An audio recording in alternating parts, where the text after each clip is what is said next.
Greetings and welcome to Indie Attack. My name is Kelson and my friend's name is Woody.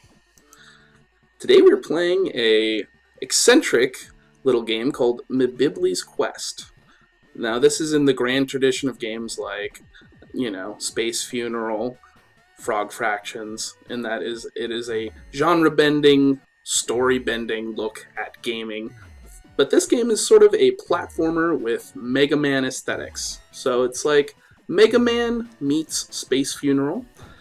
Yes, that's how it was described, and I think it's a very apt description because, we've played our share of kind of comedic games for Indie Attack, but relatively few of them managed to be a really good game and comedic at the same time. And this is one of the ones that is both a really great, well-fleshed-out game, and it's also pretty funny. It is, yeah. And it's more than just, on the nose jokes, because the concepts that are humorous, like the idea of a DDR dance, themed zone that would traditionally be, what the cut man is the boss at the end of it, so everything's, scissor boss, related stuff. Instead, it's like, well, you gotta fight, your boss is gonna be a dancing dude, and you have to get through a level designed all around dancing mechanics, but the thing is that it's still a Mega Man style shooter. Yeah, playing this is a long game. I think you looked up the speed run for this, and the speed run for this game is like an hour and a half. And right. I think there's like 20 levels in this game. They say that in the pitch. And we have not played nearly the full game of this. We played the intro level, and then there's kind of a first pack of levels after that. So that's what we're running off of.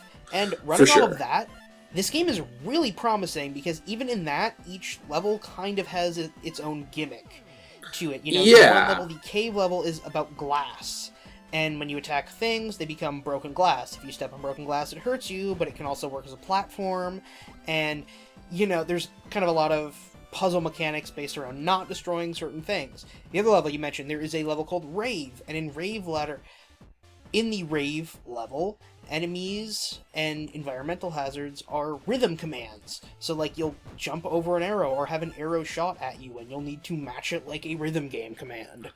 Which is, it's genius. I've never seen anything do something like that, where, like, you normally, you shoot an enemy, he blows up, and then you have to dodge his thing. But this is like an enemy blows up, and then you have like a spiral of, you got to hit left and right, and if you don't, then you're gonna get blasted, and I've never seen it's humorous, it's clever, but it's also inventive. It takes that extra step.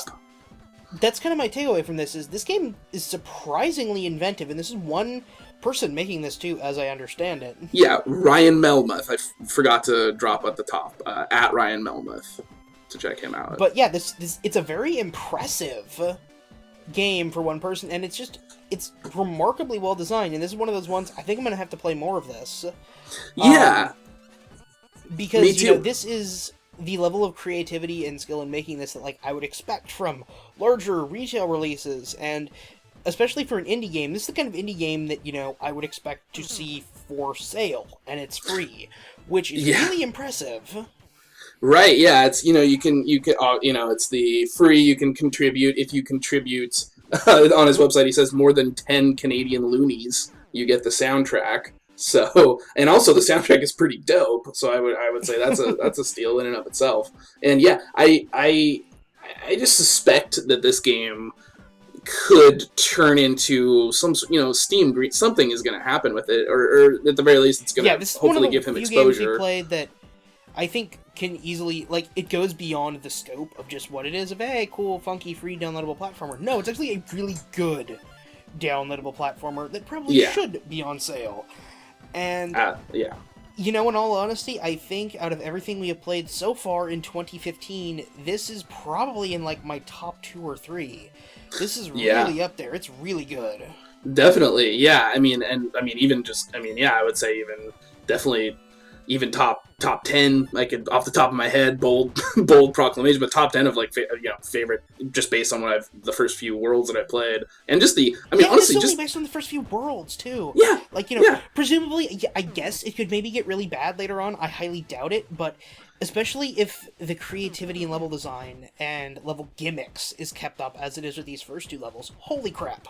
Yeah, and I mean, I will say, like, this game, the what ends up being the opening credit sequence of this game, before you even get to the title screen, is like that's like the scope of what a lot of these like type of indie games, that would be the end. You know what I mean? Yeah, that would be the joke. We've played games for Indie Attack that are shorter than the opening credit sequence of this game.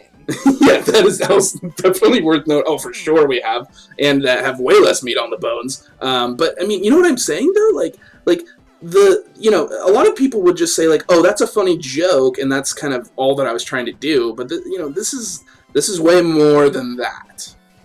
This is a joke with substance, and I damn it, highly recommend this. This is Likewise. One that you definitely need to go check out.